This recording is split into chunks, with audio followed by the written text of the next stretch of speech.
大众相片都见证了温松节参加客家事务嘅热心，无论係快闪会、起会，还係小朋友公园比赛，创办人温松节唔是冇到。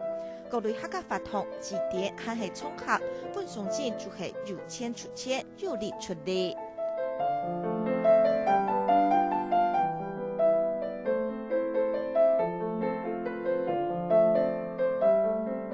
而家类似苗栗南中嘅客家肢體，15歲就自家來到台北打拼，從細細嘅點燃開始做起，完全係拍手做五屆打拼過程。想當然來到離鄉別井來到台北嘅一個心情。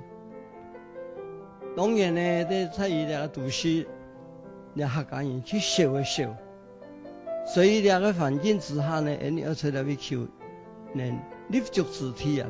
也當時也非常困難，你雖然講年紀小小嘅，有客家嘅精神，啲客家先人嘅刻苦耐勞嘅精神嚇，所以無論如何，我哋特別生存下去。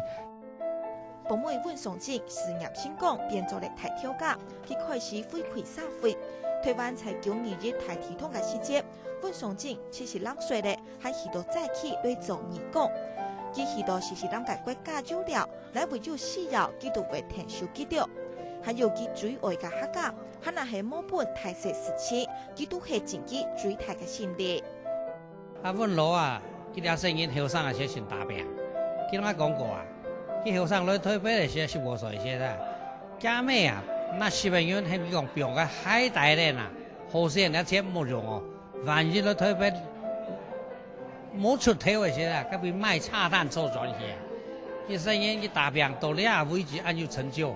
佢前幾年很送實際差唔多2億嘅土地。喺你台北市啊，所有客家法通，佢啊出力出錢。人生嘅東西嗬，可以自家用啊，ทุกข์樂樂悲中樂樂啊，大家來快樂啊，本大家來使用，何不也是幸福嘅事情？你看人家唔是給做吃飯嘛？有吃飯的錢就拿就好了咩？今年85歲嘅温松節，老佢嘅伴娘汪世儀感情當好，財富下慳慳嘅時節，佢最好寫詩寫台詞，也當好打太極拳，所以用心嚟佢體育嘅運動。在別當條年咧，老貴婦兒也係團體強下去嘅相片，還有各種感情表揚嘅獎狀，又顯示出主人嘅熱心。不過，佢伴娘嘅呢幾位可能係最直接又有力。